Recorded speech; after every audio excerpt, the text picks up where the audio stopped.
दोस्तों आज की इस वीडियो के अंदर ये जानने वाले हैं कि अगर आप भी वृद्धा पेंशन यानी कि ओल्ड एज पेंशन अप्लाई करना चाहते हैं तो आप अपने मोबाइल फ़ोन के माध्यम से या फिर कंप्यूटर या फिर लैपटॉप रखें तो उसकी मदद से कर सकते हैं। अब इसके लिए ज़रूरत क्या होती है तो आपके पास आधार कार्ड होना चाहिए और आपके पास एक पासपोर्ट साइज फ़ोटो और बस इतनी की ज़रूरत है और आपके पास एक इनकम सर्टिफिकेट जिसको आप आय प्रमाण पत्र कहते हैं जिसमें आपकी 46,000 वर्षीय आय दिखाई गई हो। अगर आप 46,000 से अधिक होते हैं यानी कि 47,000 या फिर उससे अधिक होते हैं तो आप उसके लिए एलिजिबल नहीं होंगे। तो जब भी आपका आय प्रमाण पत्र है और उसकी जो इनकम दिखाई गई है वो 46,000 के अराउंड है तो आप अप्लाई कर सकते हैं। तो चलिए आज की इस वीडियो के अंदर जान लेते हैं कि किस तरीके से आप ओल्ड एज यानी कि वृद्धा पेंशन अप्लाई कर सकते हैं और सारा प्रोसेस इस वीडियो के अंदर ही जानेंगे। तो चलिए स्टार्ट करते हैं। उससे पहले आपसे छोटी-सी रिक्वेस्ट है, चैनल पे नए हैं तो चैनल को ज़रूर सब्सक्राइब करें ताकि आने वाली सभी वीडियो का जो नोटिफ़िकेशन है वो समय से आपको मिलता रहे। ऑनलाइन करने के लिए सबसे पहले आपको यहाँ पे गूगल में आ जाना है। ये काम अपने फ़ोन से भी कर सकते हैं। तो गूगल में यहाँ पे आइए, सर्च बार में क्लिक करिए और यहाँ पे केवल आप लिखिए ओल्ड एज पेंशन ऑनलाइन। इतना लिखने के बाद सिंपल आप सर्च कर दीजिए।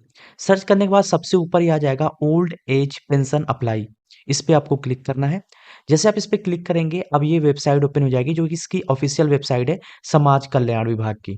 और यहाँ पे लिखा होगा वृद्धा पेंशन या फिर ओल्ड एज समाज कल्याण विभाग यूपी।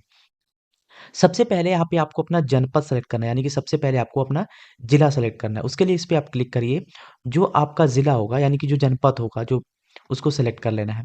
उसके बाद यहाँ पे पूछेगा कि आप निवास जो करते हैं वो शहर में रहते हैं या फिर ग्रामीण क्षेत्र में रहते हैं। फिलहाल हम ग्रामीण से हैं तो ग्रामीण पे क्लिक करेंगे, अगर आप शहर से हैं तो शहर पे क्लिक करेंगे। जैसे आप इस पे क्लिक करेंगे अब आ जाएगा यहाँ पे तहसील चुनाव करने का ऑप्शन, तो इस पे आप क्लिक करेंगे। जो आपकी तहसील लगती है उस तहसील का यहाँ पे आप चुनाव करेंगे। तहसील चुनाव करने के बाद यहाँ पे जो ब्लॉक का ऑप्शन आता है ब्लॉक पे क्लिक करिए। जो आपका ब्लॉक लगता है उस ब्लॉक पे क्लिक कर दीजिए। अब ब्लॉक पे क्लिक करने के बाद यहाँ पे ऑप्शन आ जाएगा ग्राम पंचायत का। सिलेक्ट वाले इस ऑप्शन पे क्लिक करेंगे और आपका जो भी ग्राम पंचायत होगा उस ग्राम पंचायत का चुनाव कर लेंगे। ग्राम पंचायत का चुनाव करने के बाद विलेज का ऑप्शन आता है, इस विलेज वाले सेक्शन पे क्लिक करना है। जो आपका विलेज होगा उस विलेज का यहाँ पे आप चुनाव कर लीजिएगा। अब विलेज का चुनाव करने के बाद नीचे आएँगे, यहाँ पे पूछ रहा है कि आवेदक का नाम आप लिखिए, जो आपके आधार कार्ड पे लिखा होगा, उसको लिखना है। फिर उसके बाद पूछेगा जेंडर तो मेल है, फीमेल है, जिसके लिए भर रहे हैं, उसको यहाँ पे आप क्लिक करेंगे। क्लिक करने के बाद जन्म तिथि यहाँ पे आपको एंटर करना है। उसके लिए इस कैलेंडर वाले ये ऑप्शन पे क्लिक करेंगे और सबसे पहले आप जो भी ईयर होगा, उस ईयर को सेलेक्ट करेंगे। उसके बाद मंथ को सेलेक्ट करेंगे, उसके बाद अपना जो डेट होगा, उस डेट को सेलेक्ट कर लेंगे। इतना करने के बाद यहाँ पे फादर नेम डालना है जो आधार कार्ड में होगा। उसके बाद यहाँ पे श्रेणी यानी कि कैटेगरी पूछता है, कैटेगरी वाले सेलेक्ट कैटेगरी पे क्लिक करिए। ओबीसी माइनॉरिटी हैं, एससी हैं, एसटी हैं, तो जो भी हैं उसको आप सेलेक्ट करेंगे। सेलेक्ट करने के बाद यहाँ पे मोबाइल नंबर डालना है और दोबारा से वही मोबाइल नंबर यहाँ पे डाल देना है। अब इतना सारा करने के बाद नीचे आएँगे और यहाँ पे जो आपके आधार कार्ड पे पूरा एड्रेस लिखा होगा, पूरा एड्रेस यहाँ पे आप डाल दीजिएगा। फिर जब आप नीचे आएँगे स्क्रॉल करके, नीचे आने के बाद आपके सामने इस तरीके का इंटरफ़ेस आ जाएगा। अब इसके अंदर सबसे पहले आप बैंक का चुनाव करेंगे। तो जो भी बैंक होगा उस बैंक का चुनाव करेंगे। यहाँ पे जो शाखा होगा उस शाखा का यहाँ पे चुनाव करना है। शाखा डालने के बाद यहाँ पे अकाउंट नंबर डालना है और दोबारा से यहाँ पे अकाउंट नंबर डाल देना है। अब इतना करने के बाद आपको बस नीचे आ जाना है। अब आपको एक आय प्रमाण पत्र बना होगा, उस आय प्रमाण पत्र पर एप्लीकेशन नंबर यानी कि आवेदन संख्या लिखा होगा, उस आवेदन संख्या को यहाँ पे आप दर्ज करेंगे। उसके बाद यहाँ पे सर्टिफ़िकेट नंबर यानी कि इनकम सर्टिफ़िकेट नंबर जिसको प्रमाण पत्र क्रमांक कहते हैं, उसको यहाँ पे आपको डाल देना है। अब उतना डालने के बाद अब नीचे आएँगे तो ऑटोमेटिक ये पूरा डिटेल्स वेरीफ़ाई कर लेता है। जैसे आप यहाँ पे एप्लीकेशन नंबर या फिर एप्लीकेशन सर्टिफ़िकेट नंबर डालेंगे, ऑटोमेटिक कर लेगा, कुछ करने की ज़रूरत नहीं पड़ती है। और जैसे आप नीचे आते हैं, नीचे आने के बाद यहाँ पे आपको फ़ोटो अपलोड करना है, जो आपकी पासपोर्ट साइज़ की फ़ोटो होगी और याद रहे फ़ोटो रंगीन होने चाहिए, तो रंगीन फ़ोटो यहाँ पे आप अपलोड करेंगे। फ़ोटो अपलोड करने के बाद यहाँ पे आ जाता है, अब यहीं सब लोग कन्फ्यूज़ हो जाते हैं कि यहाँ पे बर्थ सर्टिफ़िकेट अपलोड करना है, बिल्कुल भी नहीं। आप वो डॉक्यूमेंट्स अपलोड करेंगे जिन पे उनका डेट ऑफ बर्थ पूरी तरीके से क्लियरली लिखा होगा। वही सर्टिफ़िकेट आप अपलोड करेंगे और इसकी जो फ़ॉर्मेट होनी चाहिए, वो पीडीएफ में होना चाहिए। तो जैसे अगर हम यहाँ पे बात करें तो यहाँ पे हम चूज़ फाइल पे क्लिक करते हैं और यहाँ पे मैंने बना के रखी हुई है, तो जो हमारे पास है पीडीएफ, उस पीडीएफ को हम यहाँ पे क्लिक करते हैं और क्लिक करने के बाद हम यहाँ पे अपलोड पे क्लिक कर देते हैं। अब जैसे हम अपलोड करेंगे वो पीडीएफ पूरी तरीके से अपलोड हो चुकी है, जिसकी साइज़ 200 केबी से कम होना चाहिए। फ़ोटो अपलोड करने के लिए बेसिकली चूज़ इस पे क्लिक करेंगे और फ़ोटो जो होगा आ जाएगा ऊपर, इस पे क्लिक करेंगे और ओके पे क्लिक कर देंगे।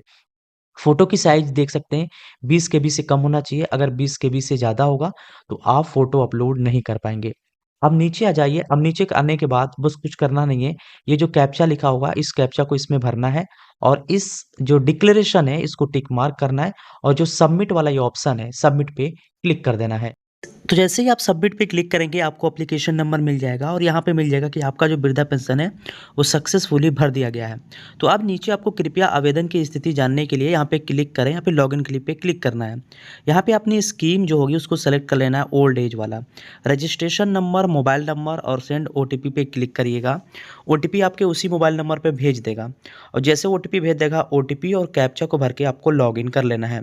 उसके बाद यहाँ पे स्टेप्स देखेंगे कि 3 स्टेप्स बाकी है और 1 स्टेप्स कंप्लीट है। तो यहाँ पे जो दूसरा वाला था उस पे हमें क्लिक करना है और हमारी पूरी डिटेल्स आ जाएगी, बस ओके करना है।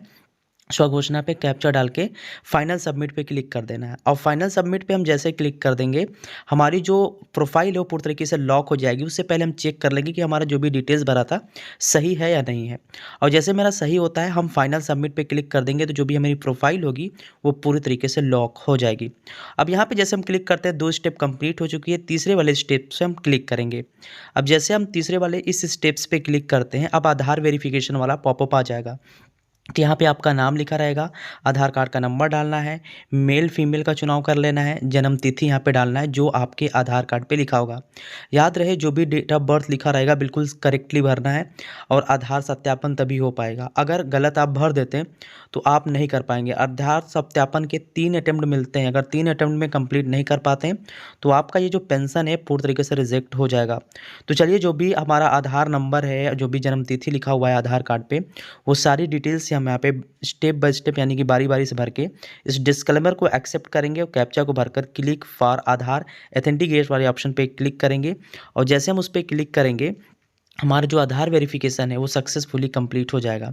अगर फॉर्मेट यहाँ पे गलत होगा तो उस फॉर्मेट को आप सही कर लीजिएगा क्योंकि कभी-कभी मंथ, ईयर फिर मंथ कभी डे इस तरीके से होता है तो इस चीज़ का आप ध्यान रखेंगे। पहले ईयर लिखना है, फिर मंथ लिखना है, फिर डे लिखना है।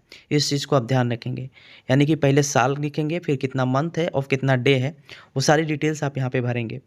तो ये चीज़ें आप आसानी पूर्वक भर लीजिएगा। भरने के बाद सिंपल आपको जो सबमिट वाला ऑप्शन है, सबमिट वाले पे कैप्चा वगैरह सब कुछ क्लियर ही भर के आपको ऑथेंटिकेट कर देना है। जैसे आप ऑथेंटिकेट करेंगे ये पूरी तरीके से आ जाएगा। अगर वेबसाइट एरर हो जाता है फिर से आप रीलोड कर लीजिएगा या फिर वेबसाइट पे आप विजिट करिएगा और दोबारा से लॉगिन वगैरह कर लेंगे। तो यहाँ पे मेरा तीनों स्टेप्स कंप्लीट हो चुका है। अब हमें क्या करना है, प्रिंट एप्लीकेशन वाले इस ऑप्शन पे क्लिक कर देना है। जैसे हम इस पे क्लिक करेंगे हमारी जो फाइनल प्रिंट है वो आ जाएगी। अब इसको आप कहीं पे भी प्रिंट करा लीजिए। कराने के बाद आपको कुछ नहीं करना है। इस पे आप फॉर्म लेंगे, जो भी आपने आधार कार्ड, बैंक पासबुक वगैरह लेके जाना है और सबको एक साथ में स्टेपलर कर लीजिए। स्टेपलर करने के बाद तहसील या फिर ब्लॉक पे विजिट करना है। मिलता रहे। तो इस तरीके से आप आसानी से ओल्ड एज पेंशन अप्लाई कर सकते हैं। सारा प्रोसेस मैंने इस वीडियो के अंदर बताया हुआ है। साथ में उसका प्रिंट लेकर आप अपने तहसील विजिट कर सकते हैं या फिर ब्लॉक में विजिट कर सकते हैं। उसके बाद अपना पूरा डॉक्यूमेंट जो आपने अपलोड किया, बैंक अकाउंट डिटेल्स, साथ में आपका आय प्रमाण पत्र और आधार कार्ड, सब कुछ वहाँ पे सबमिट करना है और उसके बाद अप्रूवल होते ही आपके अकाउंट में हर 3 महीने पे जो 3000 की धनराशि है वो क्रेडिट कर दी जाएगी। तो ये टोटल प्रोसेस होता है ओल्ड एज यानी कि वृद्धा पेंशन अप्लाई करने का।